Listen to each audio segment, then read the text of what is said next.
इस ठंडी हवा में एक अजीब सी चुभन थी, जैसे किसी तूफान के आने की आहट हो।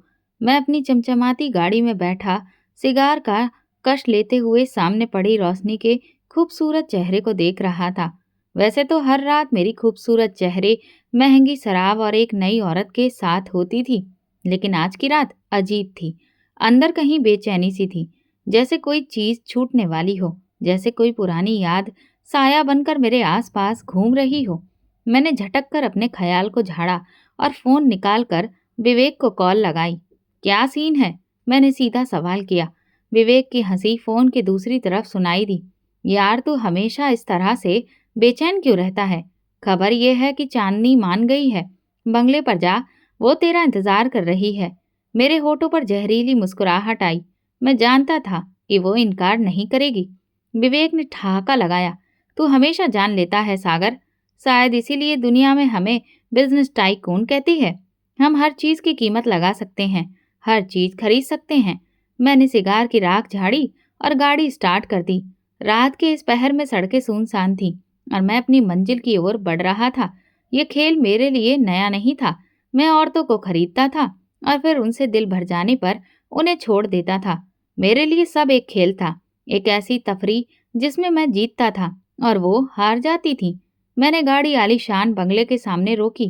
गेट पहले से खुला था, जैसे मेरे स्वागत के लिए उसे छोड़ दिया गया हो। मैं अंदर कदम रखा तो चारों तरफ रोशनी थी। सामने ही चांदनी खड़ी थी। मैंने उससे कहा, तुम्हें तो पता है मैं हमेशा अपनी शर्त पर आता हूँ। वो हंसी, लेकिन उसकी हंसी में एक अजीब सी खनक थी। कुछ ऐसा था जो रोजाना से अलग था, जैसे वो कुछ छुपा रही हो। क्या हुआ चांदनी? आज कुछ बदली बदली लग रही हो। बस यूं ही, उसने नजरें चुराते हुए कहा। कभी कभी दिल चाहता है कि जिंदगी में जो हो मेरे हिसाब से हो। मैं उसके करीब जाकर धीरे से बोला, जिंदगी में तेरे हिसाब से होना सिर्फ मेरे हाथ में है चांदनी। मैं जो चाहूं वही होता है। लेकिन उस रात मेरे अपने शब्द मेरे ही खिलाफ जाने वाले थे। कमरा बिल्कुल खामोशी में डूबा था। चांदनी मेरे पास थी, लेकिन उसके अंदाज में बेचैनी थी। मैं हमेशा औरतों की नब्ज को समझता था और जान चुका था कि कुछ न कुछ गड़बड़ है। क्या बात है चांदनी, कुछ कहना चाहती हो? उसने एक पल मुझे देखा, फिर धीरे से बोली, सागर, क्या तुम्हें कभी किसी से मोहब्बत हुई है? मैंने जोरदार ठहाका लगाया। मोहब्बत? ये शब्द मेरे लिए कोई मायने नहीं रखता चांदनी। मैं जिस चीज को चाहता हूँ उसे खरीद लेता हूँ। मेरे लिए मोहब्बत भी एक कारोबार है। चांदनी ने गहरी सांस ली, जैसे वो पहले से जानती हो कि मैं यही कहूंगा। फिर धीरे से बोली, कभी कभी जो चीज खरीदी जा सकती है वही सबसे ज्यादा कीमती होती है सागर। मैंने हंसते हुए कहा, ये सारी फिलोसफिकल बातें मुझे मत सिखाओ। तुम खुद अपनी कीमत तय करके यहाँ बैठी हो, तो फिर ये बात क्यों कर रही हो? शायद ये आखिरी बार हो सागर। मुझे उसके शब्दों में छिपी संजीदगी का अंदाजा नहीं हुआ, ना ही मैंने उसे ज्यादा अहमियत दी। मैंने उसे अपनी बाहों में लिया और फिर वो सब हुआ जो हमेशा होता था। लेकिन अगली सुबह सब कुछ बदल चुका था। जब मैं जागा तो कमरा खाली था। चांदनी जा चुकी थी और मेज पर एक चिट्ठी रखी थी। सागर, हर औरत खरीदी नहीं जा सकती। कुछ लोग कीमत वसूल नहीं करते, बल्कि कीमत चुकाकर चले जाते हैं। शायद तुम्हें आज तक सिर्फ वे औरतें मिली हैं जो खुद को बेचती थीं, लेकिन एक दिन तुम्हें वो मिलेगी जो तुम्हारे पास होकर भी तुम्हारी नहीं होगी। उसी दिन तुम्हें एहसास होगा कि हारना किसे कहते हैं। मेरे माथे पर शिकन उभर आई। चांदनी का यह अंदाज मुझे चौंका गया था। मैंने फोन उठाया और विवेक को कॉल लगाई। ये चांदनी कहाँ गई? विवेक ने हैरानी से कहा। क्या मतलब? तुम्हारे पास नहीं है? नहीं, वो जा चुकी है। विवेक कुछ देर खामोश रहा, फिर बोला, शायद तुम्हारे खेल का वक्त खत्म हो रहा है। मैंने झुंझलाकर फोन बंद कर दिया, लेकिन मेरे अंदर कुछ अजीब सा हो रहा था।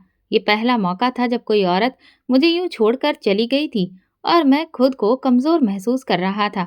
ये पहला मौका था जब मुझे लगा कि शायद मैं सच में हारने वाला हूँ। रात के सन्नाटे में जब सब कुछ थम जाता है, तब इंसान के अंदर की बेचैनी और ज्यादा बढ़ जाती है। मैं अपने बंगले के ड्राइंग रूम में बैठा सिगार के धुएं को हवा में छोड़ रहा था, लेकिन मेरा मन कहीं और था।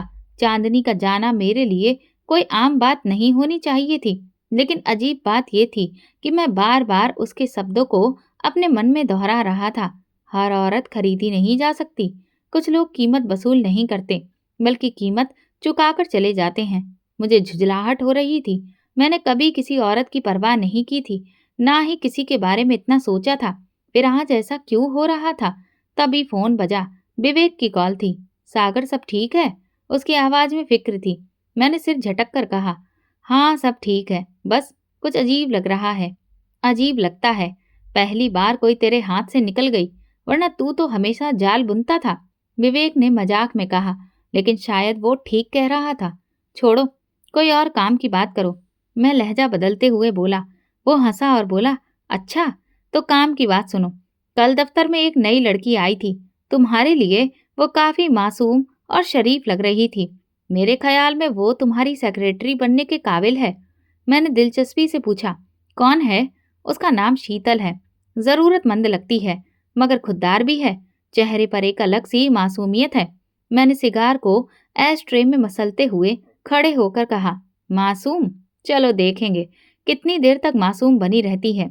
अगली सुबह जब मैं दफ्तर पहुंचा तो मैनेजर ने बताया, शीतल नाम की लड़की इंटरव्यू के लिए आपका इंतजार कर रही है। मैंने सर हिलाया और कहा, उसे अंदर भेजो। कुछ पलों के बाद दरवाजा हल्के से खुला और वो अंदर आई। मैंने सिर उठाकर देखा। गेहुआ रंगत, बड़ी बड़ी काली आंखें और एक अजीब सी शराफत उसके चेहरे पर झलक रही थी। वो वाकई बिल्कुल अलग लग रही थी, जैसे कि इस दुनिया के चकाचौंध से बिल्कुल अनजान हो। मैंने हाथ के इशारे से उसे कुर्सी पर बैठने को कहा। वो चुपचाप बैठ गई। उसकी नजरें झुकी हुई थी और वो अपने हाथों को मरोड़ रही थी। मैंने फाइल खोली। आपने एमबीए किया है? जी। उसकी आवाज धीमी मगर सुकून भरी थी। तो ये आपकी पहली नौकरी होगी? जी। आपको नौकरी की जरूरत क्यों महसूस हुई? मैंने गहरी नजरों से उसकी तरफ देखा। उसने पल भर को आंखें बंद की, जैसे कोई बोझ उठा रही हो। फिर धीरे से बोली, मेरी मां बीमार है और इलाज के लिए पैसों की जरूरत है। मैं हल्का सा मुस्कुराया। जरूरतमंद हो? जी, लेकिन अपनी इज्जत से बढ़कर कुछ नहीं। उसके लहजे में मजबूती थी। मैंने कुर्सी से टेक लगाकर ध्यान से उसका चेहरा देखने लगा। इज्जत? ये दुनिया इज्जत वालों के लिए नहीं बनी शीतल। यहाँ सबकी कीमत लगती है। कुछ अपनी मर्जी से बिक जाते हैं, कुछ मजबूरी में। सवाल सिर्फ कीमत का है। उसने चौंक कर मेरी तरफ देखा, लेकिन तुरंत नजरें झुका ली। सर, मैं नौकरी के लिए आई हूँ, कोई और बात नहीं सुनना चाहती। मुझे उसके अंदाज में एक नरमी मगर एक मजबूती नजर आई। मैंने फैसला कर लिया। खेल शुरू हो चुका था। ठीक है, तुम्हें नौकरी मिल गई है। तुम मेरी पर्सनल सेक्रेटरी रहोगी। तनख्वाह तुम्हारी उम्मीद से ज्यादा होगी, मगर काम भी ज्यादा होगा। उसकी आंखों में एक पल के लिए खुशी की चमक आई, मगर फिर वो तुरंत सपाट लहजे में बोली, धन्यवाद सर, मैं अपना काम ईमानदारी से करूंगी। देखते हैं कितनी ईमानदारी बाकी है तुम में। मैंने अपने दिल में सोचा और मुस्कुरा दिया। अगले कुछ दिनों में मैंने महसूस किया कि शीतल सच में अपने काम में माहिर थी। वो सिर्फ अपने काम से मतलब रखती थी, किसी से ज्यादा बात नहीं करती थी और हद से ज्यादा संजीदा थी। मैंने कई बार उसे अपने साथ लंच करने के लिए कहा, ये कहकर कि कुछ प्रोफेशनल मामलों पर चर्चा करनी है। माफ कीजिए सर, मैं लंच घर से लाती हूँ और अपने कैबिन में ही खाती हूँ। अच्छा, तो ऑफिस में भी नजरें बंद रखना पसंद है? मैंने ताना मारते हुए कहा। जी सर, मैं जैसी हूँ वैसे ही रहना पसंद करती हूँ। अब तो मुझे जिद हो गई थी। ये लड़की वाकई सबसे अलग थी। मैंने कई बार उसे इशारों में पेशकश की, लेकिन वो साफ बच निकली। ये भी एक दिन झुकेगी, बस वक्त का इंतजार करो सागर। मैंने खुद से कहा और एक प्लान बनाया। मेरे लिए औरतों को काबू में करना कभी मुश्किल नहीं रहा था। हर लड़की की एक कमजोरी होती है। किसी को पैसे चाहिए, किसी को शोहरत, किसी को इज्जत का लालच और कुछ को वो सपने पूरे करने होते हैं जो वे अपनी आंखों में सजाए रखती हैं। शीतल भी एक आम लड़की थी। फर्क सिर्फ इतना था कि वो नखरे ज्यादा कर रही थी। लेकिन ज्यादा देर नहीं। मैंने सिगार का धुआं छोड़ते हुए सोचा, जल्द ही ये भी मेरे कदमों में होगी। मैंने अपनी कुर्सी से टेक लगाई, फोन उठाया और विवेक को कॉल किया। यार, शीतल बड़ी जिद्दी निकली, लेकिन मुझे मजा आ रहा है। विवेक हंसा। तू कौन सा हार मानने वाला है सागर? तू लड़की को चाहे तो उसे हासिल करना अपना हक समझता है। बिल्कुल, और अब वक्त आ गया है कि मैं अपनी चाल चलूं। मैंने मुस्कुराते हुए कहा। विवेक ने उत्सुकता से पूछा, अब क्या प्लान है? कल देखना, ये लड़की खुद मेरे पास आएगी और अपनी इज्जत मेरे कदमों में रख देगी। अगले दिन शीतल हमेशा की तरह दफ्तर आई, नजरें झुकाकर। मैंने उसे नजरअंदाज करने का फैसला किया, जैसे उसकी मौजूदगी या गैर मौजूदगी मेरे लिए कोई मायने नहीं रखती। कुछ घंटे गुजरे, फिर अचानक मैंने मैनेजर को बुलाकर सख्त लहजे में कहा, शीतल से कहो कि वो अभी मेरे कैबिन में आए। कुछ पलों के बाद दरवाजा खुला। सर, उसने धीमे स्वर में कहा। मैंने बिना उसकी तरफ देखे कुछ फाइलें मेज पर रख दी। ये सब चेक करो और शाम तक फाइनल करके मुझे दो। वो खामोशी से आगे बढ़ी और फाइलें उठा ली, लेकिन जाने से पहले रुकी और बोली, सर, मैं कुछ कहना चाहती हूँ। मैंने चेहरा ऊपर उठाया और माथे पर तेवर डालते हुए कहा, बोलो। सर, मैंने कल आपकी बात पर सारी रात सोचा। मेरे अंदर खुशी जागी, मगर मैंने उसे जाहिर नहीं होने दिया। अच्छा, वो हल्का सा कांपते हुए बोली, अगर मेरी नौकरी बचाने के लिए मैं आपकी शर्त मान लूं, तो क्या आप ये वादा करेंगे कि इसके बाद मुझसे कोई गलत व्यवहार नहीं करेंगे? मेरे होठों पर मुस्कुराहट आ रही थी, मगर मैंने उसे छुपाकर गहरी सांस ली और संजीदगी से बोला, शीतल, मैं कोई जबरदस्ती करने वाला इंसान नहीं हूँ। अगर आपको बुरा लगा हो तो मुझे माफ करिए। ये सुनकर वो हैरान रह गई। उसकी आंखों में उलझन थी, जैसे वो मेरे जवाब में कुछ और सुनना चाहती थी। मगर आपने कहा था कि मैंने नरमी से कहा। हाँ, मैंने कहा था, लेकिन मैं तुम्हें मजबूर नहीं करूंगा। वो कुछ पल खामोश रही, फिर बोली, थैंक यू सर। वैसे मैं एक आखिरी बार ऑफर दे रहा हूँ। मैं कुर्सी से झुककर बोला, अगर तुम चाहो तो मैं तुम्हारी मदद कर सकता हूँ।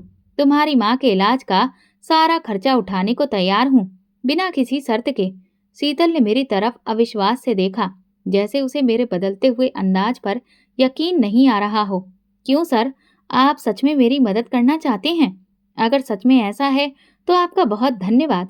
ये कहकर वो बाहर चली गई। मैंने मुस्कुराकर सिगार का एक लंबा कश लिया। ये तो बस शुरुआत है शीतल, खेल अभी खत्म नहीं हुआ। कुछ दिनों के बाद उसने मेरा प्रस्ताव स्वीकार कर लिया था। मैंने उसकी माँ के लिए एक प्राइवेट अस्पताल में बेहतरीन इलाज शुरू करवा दिया। वो मेरी शुक्रगुजार थी। यही तो मैं चाहता था, उसके दिल में अपने लिए एक नरम जगह बना सकूं। एक दिन शीतल मेरे ऑफिस में मेरे सामने खड़ी थी। मैंने धीरे से कहा, शीतल, क्या आपको कभी लगा कि इंसान की किस्मत एक पल में बदल सकती है? वो चौंक कर बोली, जी सर, कभी कभी जो लोग हमें सबसे ज्यादा नापसंद होते हैं, वक्त के साथ वही सबसे ज्यादा करीब आ जाते हैं। वो खामोश रही। मैं आगे बढ़ा, फाइल बंद की और कहा, शाम को एक मीटिंग है, मेरे साथ चलना होगा। लेकिन सर, ये बिजनेस मीटिंग है। हाँ शीतल, कुछ और नहीं। वो लाजवाब हो गई और सिर हिला दिया। शाम को मैं उसे अपने साथ एक महंगे रेस्टोरेंट में ले गया। वो नर्वस थी, मगर छुपा रही थी। खाने के दौरान जब मैंने हल्के से उसके हाथ पर हाथ रखा, तो वो तुरंत पीछे हट गई। मैं मुस्कुराकर बोला, मैंने पहले ही कहा था शीतल कि ये सिर्फ एक बिजनेस डिनर है। तुम्हारी इज्जत मेरी नजरों में हमेशा कायम रहेगी। उसके चेहरे पर अजीब सी कैफियत थी, जैसे वो मेरे बदलते व्यवहार को समझने की कोशिश कर रही हो। लेकिन मुझे पता था कि मैं ये खेल जीतने वाला हूँ। मैं हमेशा अपने शिकार को काबू में करता था, और शीतल भी जल्दी ही मेरी होगी। ये सिर्फ वक्त की बात थी। वक्त एक अजीब चीज है, कभी तेजी से गुजरता है और कभी ठहरा हुआ महसूस होता है। मगर जब कोई इंसान जिद पर उतर आए, तो वो वक्त को भी झुकाने की कोशिश करता है। मैं भी कर रहा था, शीतल को झुकाने की कोशिश। अब मुझे यकीन होने लगा था कि ये लड़की इतनी भी आसान नहीं जितनी मैंने समझा था। वो हमेशा गंभीर रहती थी और हद से ज्यादा खुददार थी। मैंने अपने तरीके आजमाने शुरू किए, कभी नरमी, कभी सख्ती, कभी पैसा, कभी जज्बात, मगर वो किसी भी जाल में नहीं आ रही थी। लेकिन एक दिन मौका खुद चलकर मेरे पास आया। सर, मुझे आपसे कुछ बात करनी है। शीतल मेरे कैबिन में आई। उसके चेहरे पर परेशानी के भाव साफ नजर आ रहे थे। मैंने मुस्कुराकर कुर्सी से टेक लगाते हुए कहा, मिस शीतल, अब क्या समस्या है? सर, मेरी माँ अस्पताल में है और इलाज का खर्च बहुत ज्यादा हो रहा है। मुझे कुछ मदद की जरूरत है। मेरे होठों पर हल्की मुस्कान आई, लेकिन मैंने उसे जाहिर नहीं होने दिया। अरे शीतल, तुम्हें बस इतनी सी बात के लिए इतनी झिझक क्यों हो रही है? मैंने नरम लहजे में कहा, तुम जानती हो कि मैं तुम्हारी मदद के लिए हमेशा मौजूद हूँ। जी सर। लेकिन वो चुप हो गई। क्या? बोलो। मैंने जानबूझकर अपनी आवाज में नरमी बरकरार रखी। मैं चाहती हूँ कि जो भी मदद आप करें, उसका हिसाब रखा जाए, ताकि मैं सब कुछ लौटा सकूं। मैं हल्के से मुस्कुराया। शीतल, तुम सच में अजीब लड़की हो। इस दुनिया में सब कुछ पैसों से नहीं तोला जाता। कुछ रिश्ते इससे भी ऊपर हो सकते हैं। वो चुप रही। मैं मौके को भांपते हुए आगे बढ़ा। चलो एक काम करते हैं, आज रात मेरे साथ डिनर पर चलो। बस आम सी बातचीत होगी। उसने चौंक कर मेरी तरफ देखा। ये ठीक नहीं होगा सर। मैं हंस पड़ा। शीतल, मैं तुम्हारे साथ जबरदस्ती नहीं कर रहा। ये सिर्फ एक सीधा साधा डिनर है। अगर तुम्हें बुरा लगेगा तो हम तुरंत वापस आ जाएंगे। वो गहरी सोच में पड़ गई। मैं जानता था कि वो मेरे जाल में फंस रही थी। आखिरकार उसने धीरे से कहा, ठीक है सर, लेकिन सिर्फ एक बार। मेरे चेहरे पर जीत की चमक आ गई। ये हुई ना बात। मैंने खास तौर पर एक प्राइवेट रेस्टोरेंट बुक करवाया था, जहां सिर्फ अमीर और प्रभावशाली लोग जाते थे। जब मैंने उसके लिए कार का दरवाजा खोला तो वो अभी भी घबराई हुई थी। रेस्टोरेंट में दाखिल होने के बाद मैंने बेहतरीन खाना ऑर्डर किया और उसकी तरफ गौर से देखने लगा। शीतल, तुम हमेशा से इतनी गंभीर हो या जिंदगी ने तुम्हें ऐसा बना दिया है? उसने हैरान होकर मुझे देखा, जैसे इस सवाल के लिए तैयार नहीं थी। मुझे नहीं पता सर। शायद कुछ चीजें वक्त के साथ बदल जाती हैं। जैसे क्या? जैसे भरोसा। मैंने गहरी नजरों से उसकी तरफ देखा। तो क्या तुम्हें मुझ पर भरोसा नहीं है? भरोसा वक्त मांगता है और कुछ लोग वक्त देने के लायक नहीं होते। मैं जोर से हंस पड़ा। क्या बात कही तुमने! लेकिन याद रखना, कभी कभी वक्त भी वही चीज छीन लेता है जो इंसान के पास सबसे ज्यादा होती है। वो चुप हो गई। रात के खाने के बाद जब हम लौट रहे थे तो मैंने कार रोककर उसका दरवाजा खोला। वो अंदर बैठी, लेकिन पहले से ज्यादा बेचैन लग रही थी। शीतल, एक बात कहूँ? जी सर। कभी कभी खुद पर काबू रखना अच्छा होता है, मगर हमेशा नहीं। अगर इंसान खुद को बहुत ज्यादा रोक कर रखे तो वो जीना भूल जाता है। उसने कोई जवाब नहीं दिया। मैंने मुस्कुराते हुए गाड़ी आगे बढ़ा दी, लेकिन मुझे पता था कि मैं धीरे धीरे उसकी दीवारों में दरार डाल रहा था। ये सिर्फ वक्त की बात थी। गुजरते वक्त के साथ मैंने महसूस किया कि शीतल के हाव भाव में बदलाव आ रहा था। वो अब भी गंभीर थी, लेकिन उसकी आंखों में अब वो मजबूती नहीं थी जो पहले हुआ करती थी। मैं जानता था कि ये मेरा पहला कदम था उसे अपनी दुनिया में लाने का, लेकिन एक चीज अभी भी मुझे बेचैन कर रही थी। वो पूरी तरह से मेरे काबू में नहीं आई थी। वो अब भी मुझसे एक दूरी बनाए हुए थी। अब भी वो मुझे वो इज्जत नहीं दे रही थी जो बाकी लोग देते थे, और यही मुझे तोड़ना था। मैंने कुर्सी पर बैठकर सिगार जलाया और धुआं हवा में छोड़ते हुए विवेक को फोन किया। यार, ये शीतल कुछ ज्यादा ही जिद्दी निकली। वो हंसा। कब से तू जिद के आगे झुकने लगा? झुक नहीं रहा, सोच रहा हूं कि इसे कैसे तोड़ूं। लड़कियां तो मोहब्बत से टूटती हैं या खौफ से? अगर मोहब्बत नहीं तो फिर खौफ पैदा कर दे सागर। मैंने मुस्कुराकर कहा, शायद अब वक्त आ गया है। अगली सुबह जब शीतल ऑफिस आई तो मैंने उसे पूरी तरह नजरअंदाज कर दिया। वो रोजाना की तरह फाइलें मेरे टेबल पर रखती थी, लेकिन आज मैंने एक नजर भी उसकी तरफ नहीं डाली। दोपहर में वो हिचकिचाते हुए मेरे पास आई। सर, कल आपने कुछ फाइलें चेक करने को कहा था। मैंने सख्त लहजे में कहा, रहने दो, अब तुम्हारी जरूरत नहीं है। वो चौंक गई। सर, मैंने कुछ गलत किया है? मैंने हल्की हंसी के साथ उसे देखा। हाँ, तुम्हारी सबसे बड़ी गलती ये है कि तुम्हें नहीं पता कि तुम किसके साथ काम कर रही हो। सर, मैं समझी नहीं। मैंने अपनी आवाज में सख्ती लाते हुए कहा, देखो शीतल, मैं तुम्हारे साथ नरमी से पेश आया, तुम्हें इज्जत दी, तुम्हारी माँ के इलाज का खर्च उठाया, और तुम अब भी मुझ पर शक की नजर डाल रही हो। सर, मैंने कभी... बस। मैंने जोर से मेज पर हाथ मारा। वो सहम गई। कमरे में खामोशी छा गई। मैंने उसे गहरी नजरों से देखा और धीरे से कहा, अभी वक्त है शीतल, खुद को मुश्किल में मत डालो। तुम जानती हो कि इस दुनिया में कुछ भी मुफ्त में नहीं मिलता। उसकी आंखों में बेबसी उभर आई। मैं जानता था कि ये वो पल था जहां ज्यादातर औरतें झुक जाती हैं, लेकिन शीतल की नजरों में अब भी एक अजीब सी हिम्मत थी। सर, मैंने कभी नहीं सोचा था कि आप ऐसा कहेंगे। मैं कुर्सी पर बैठे हुए मुस्कुराया। ये दुनिया वैसी नहीं है जैसी तुम सोचती हो शीतल। यहाँ इज्जत भी पैसों से खरीदी जाती है। नहीं सर, सब कुछ खरीदा नहीं जा सकता। देखते हैं, मैंने हल्की मुस्कान के साथ कहा। रात को मैं अपने फ्लैट में बैठा था। मेरे दिमाग में सिर्फ एक ही सवाल था, ये लड़की इतनी सख्त जान क्यों है? आखिर ये कब तक बचेगी? तभी मेरा फोन बजा। ये विवेक की कॉल थी। यार सुन, एक जबरदस्त आइडिया आया है। क्या? शीतल की माँ का इलाज तू करवा रहा है ना? अगर वो अस्पताल से निकाल दी जाए तो? मैंने कुछ पल के लिए सोचा और फिर मुस्कुराकर जवाब दिया, विवेक, आज पहली बार तुमने सच में कोई अक्लमंदी की बात की है। अगली सुबह शीतल हड़बड़ाते हुए ऑफिस में दाखिल हुई। उसकी आंखों में आंसू थे और चेहरे पर गहरी परेशानी। सर प्लीज, मेरी माँ को अस्पताल से निकाल दिया गया है। वो बहुत बीमार है। मैंने कुर्सी पर आराम से बैठकर उसे देखा और कहा, अच्छा, सच में? मुझे नहीं मालूम था। सर प्लीज, मैं कुछ भी करने को तैयार हूँ। बस आप अस्पताल वालों से बात कर लें।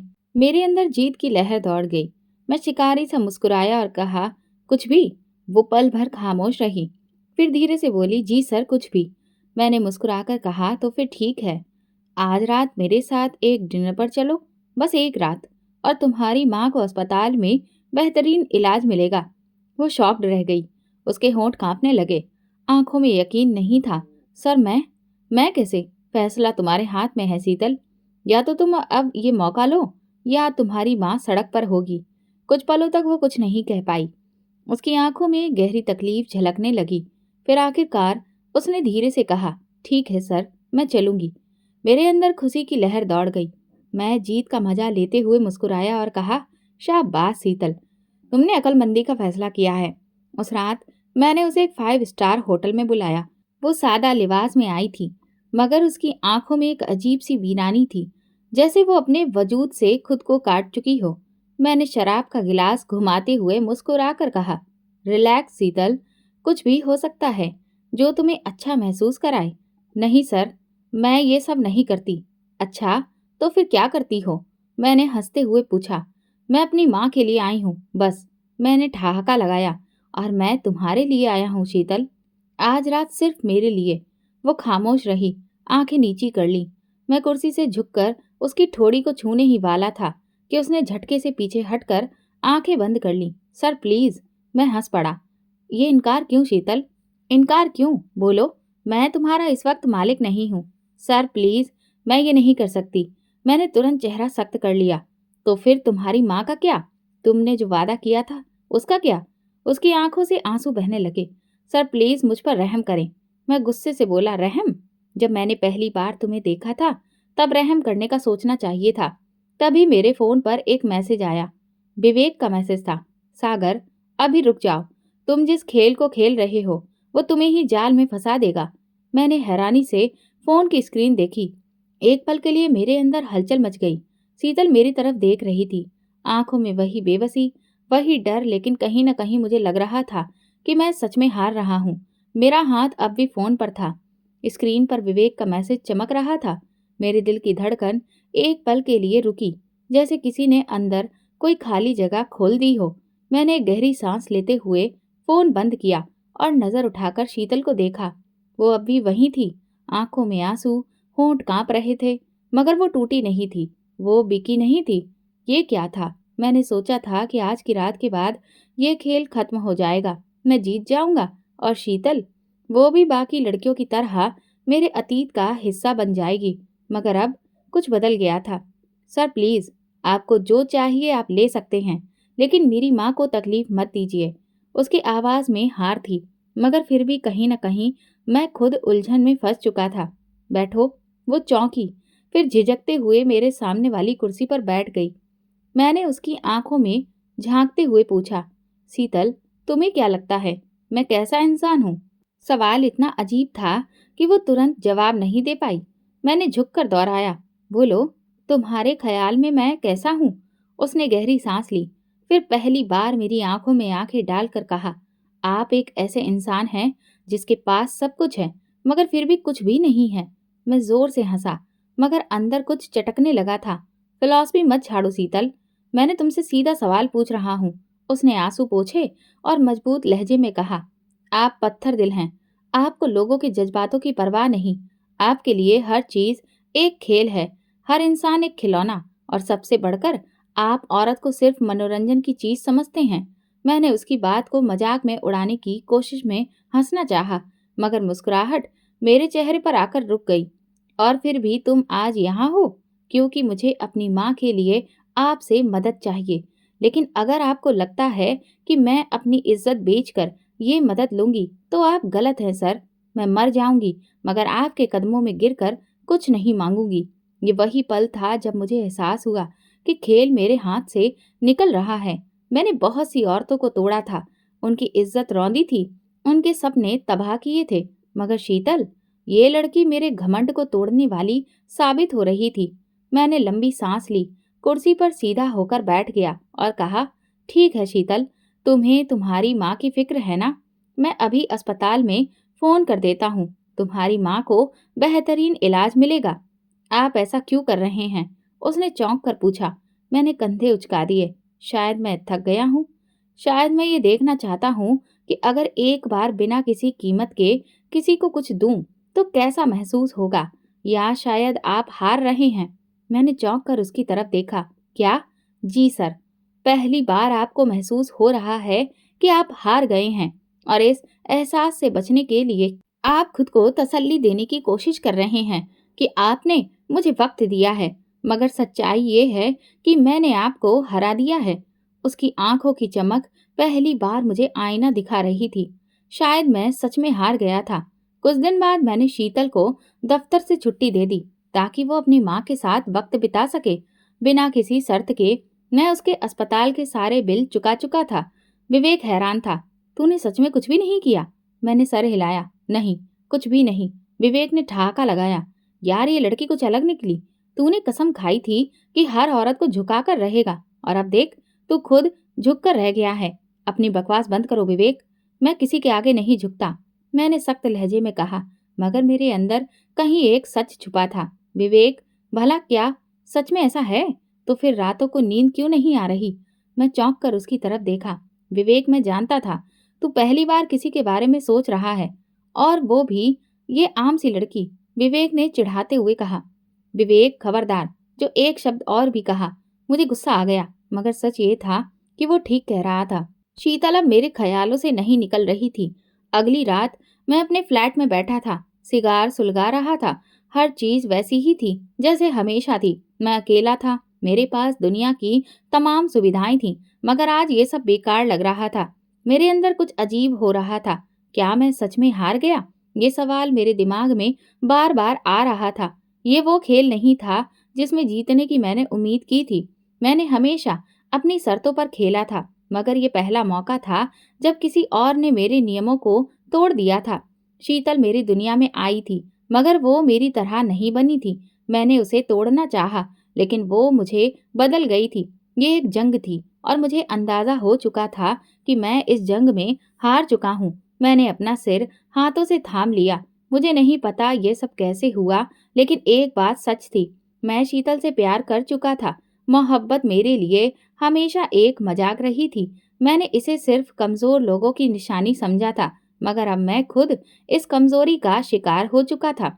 मैं सागर सिंघानिया, जो औरतों को सिर्फ एक खिलौना समझता था, आज एक औरत के ख्यालों में गिरफ्तार था। मैंने अपने फ्लैट की खिड़की से बाहर देखा, जहां रोशनी ही रोशनी थी।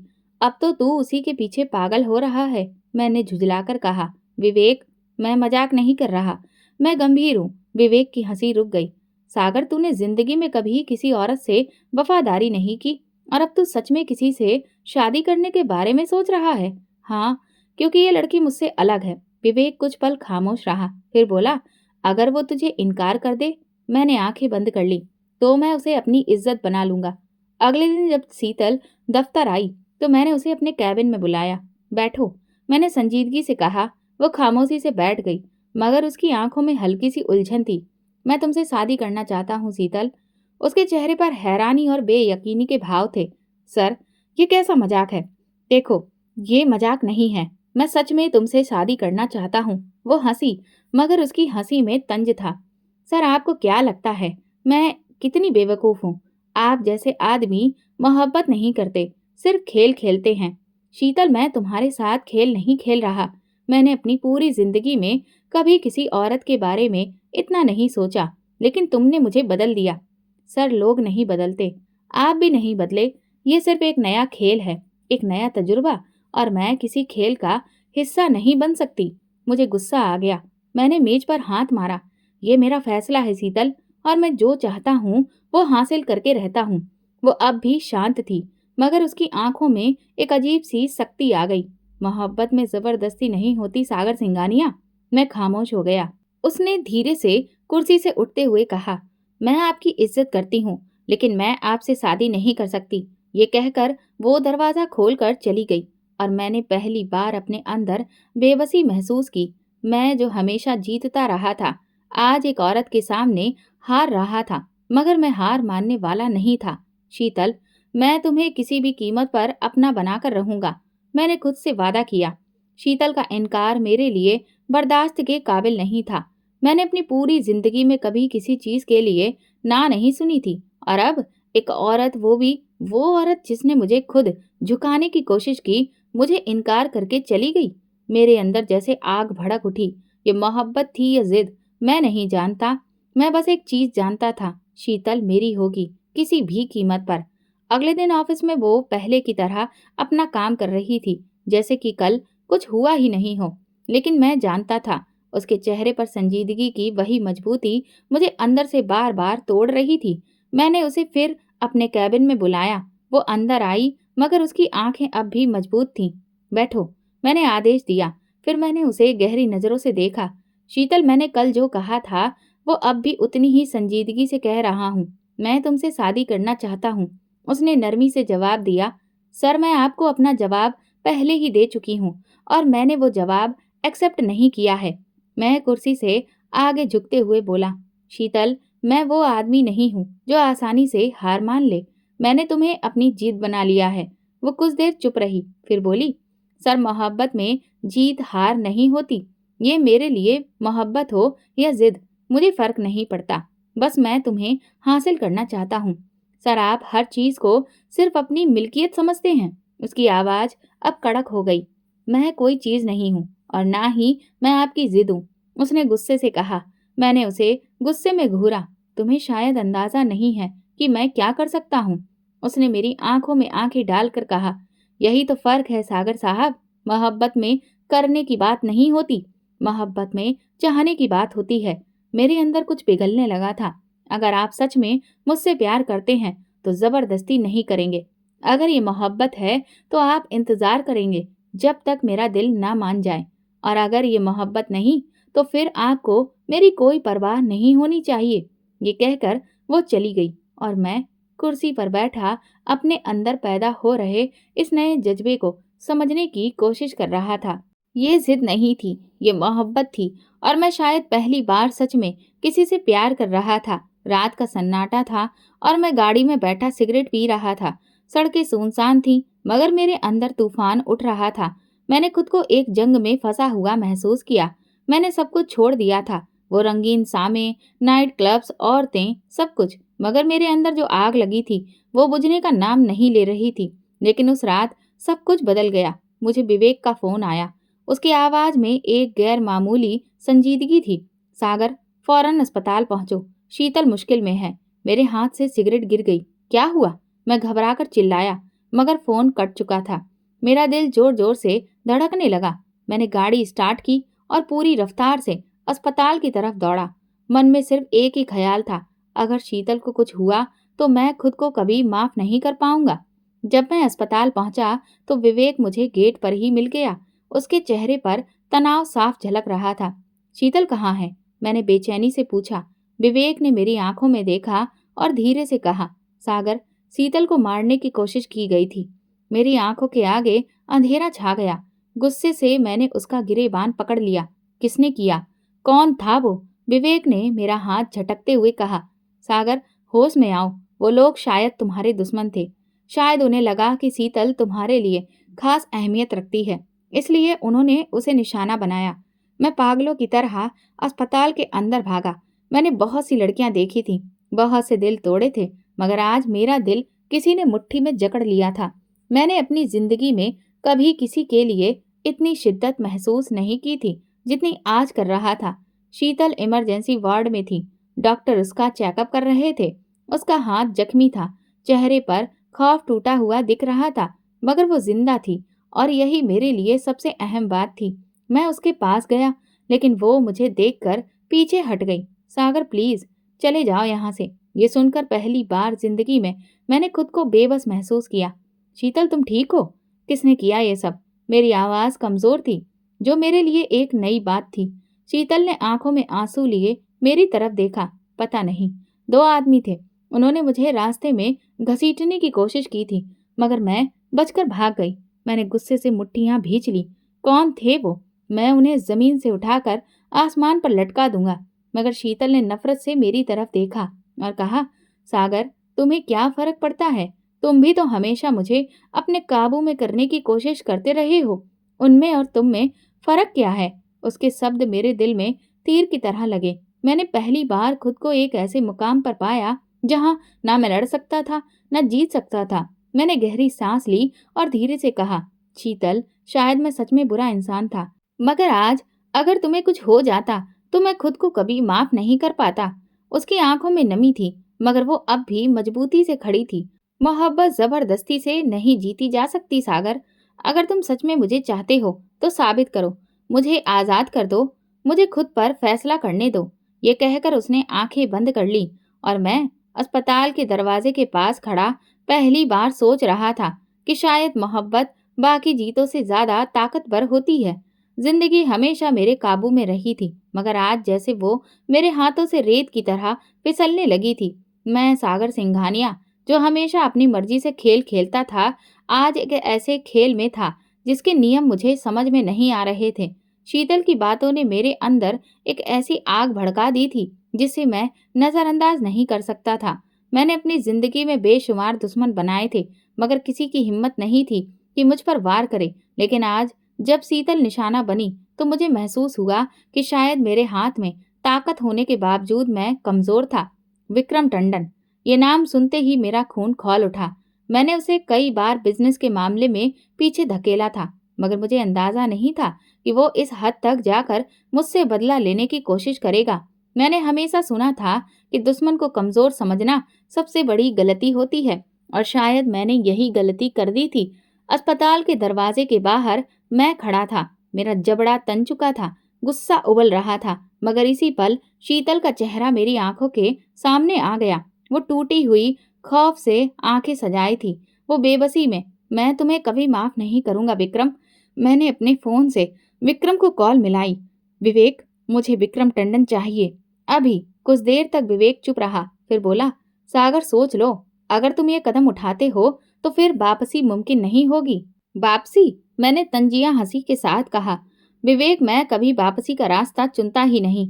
मैं बस एक ही नियम पर यकीन रखता हूँ, जो मेरे रास्ते में आएगा मैं उसे उखाड़ फेंक दूंगा। रात के 2 बजे थे और मैं पुरानी बंद फैक्ट्री के बाहर खड़ा था। यहाँ वो तमाम लोग मौजूद थे जो मुझसे दुश्मनी रखते थे, मगर आज मेरी नजर में सिर्फ विक्रम था।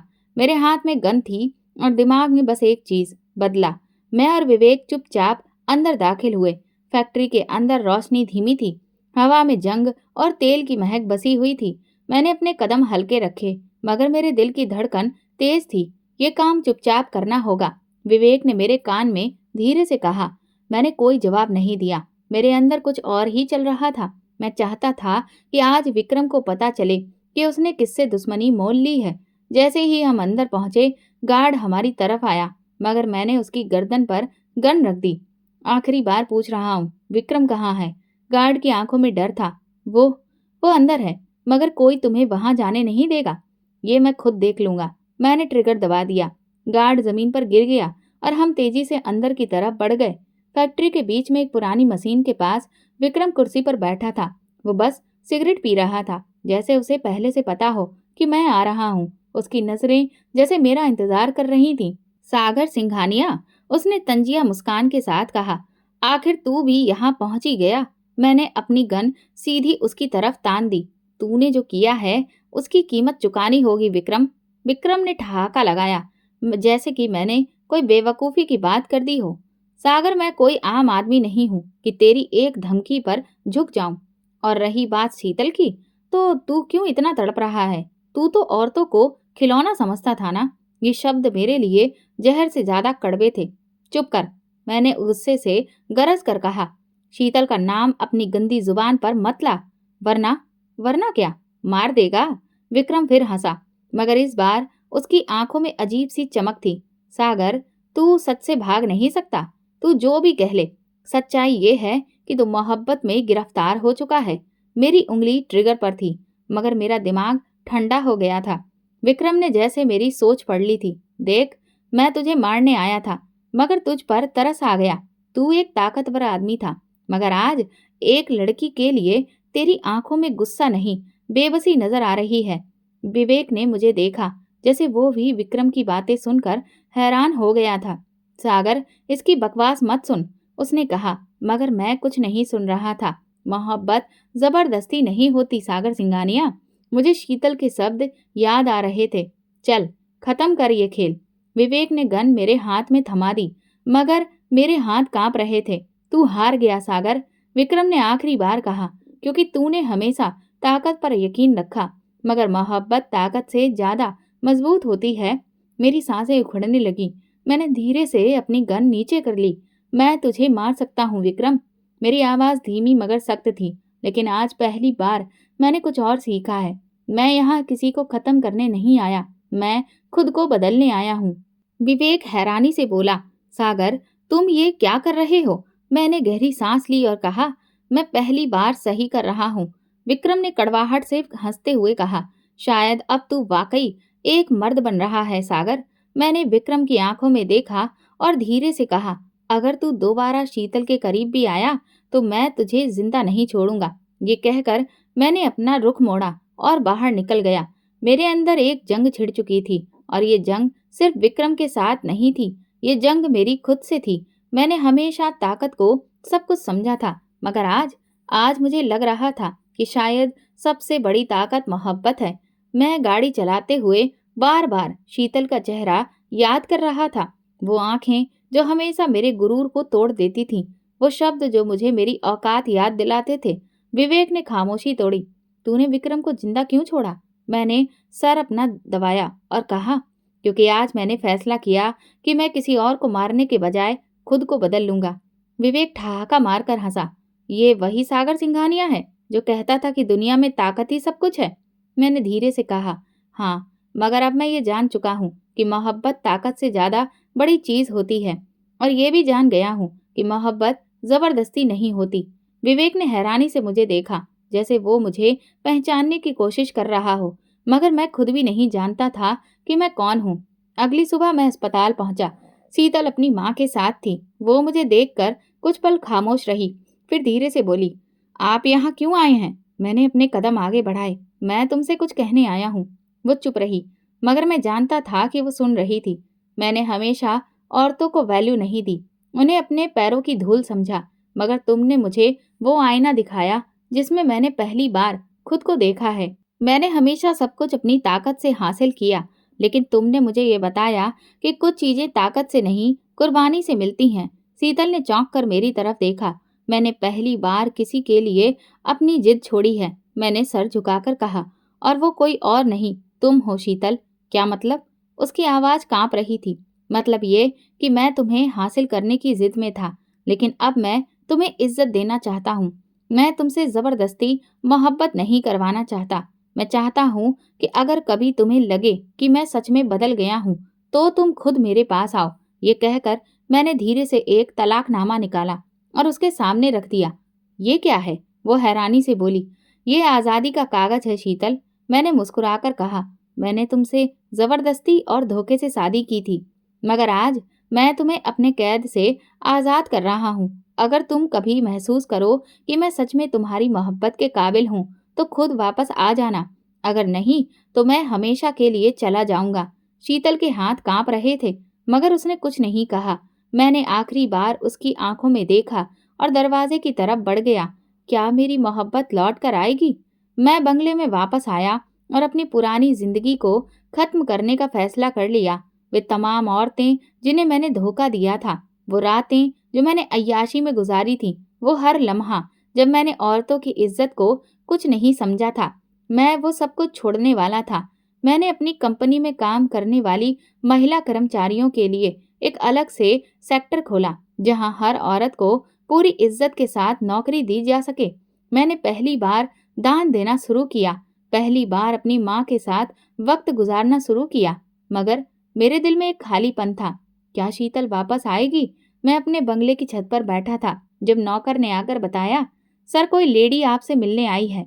मैंने हैरानी से पूछा, कौन है? उसने जवाब दिया, वो कह रही हैं कि आप उन्हें पहचान जाएंगे। मेरा दिल एक पल के लिए जोर से धड़का। मैं तेजी से नीचे आया। दरवाजे पर पहुंचते ही जैसे मेरी सांसें थम गईं। सामने शीतल खड़ी थी। उसकी आंखों में वही शक्ति थी, मगर उसके चेहरे पर आज कोई झिझक नहीं थी। शीतल, मेरे होठों में बस यही निकला। आपने कहा था कि अगर मैं महसूस करूं कि आप सच में बदल गए हैं, तो मैं वापस आ जाऊं। उसकी आवाज में मजबूती थी। मैं खामोश खड़ा उसे देखता रहा और वो मुझे, और मैं देख रही हूं कि आप किस कदर बदल चुके हैं। मैंने गहरी सांस ली और अब पहला कदम आगे बढ़ाया। तो क्या इस बार मैं जबरदस्ती नहीं कर सकता? मैंने शरारत से कहा। शीतल मुस्कुराई। अब आपको जबरदस्ती करने की जरूरत नहीं है। और उस दिन मैंने पहली बार किसी को हासिल करने की बजाय उसे जीत लिया था। अगर आपको हमारी कहानी पसंद आई हो तो कमेंट करके जरूर बताएं। वीडियो को लाइक करें और ज़्यादा से ज़्यादा शेयर करें। अगर आप चैनल पर नए हैं तो सब्सक्राइब जरूर करें और नोटिफिकेशन बेल को दबाएं ताकि अगली अपडेट सबसे पहले आपको मिले। धन्यवाद।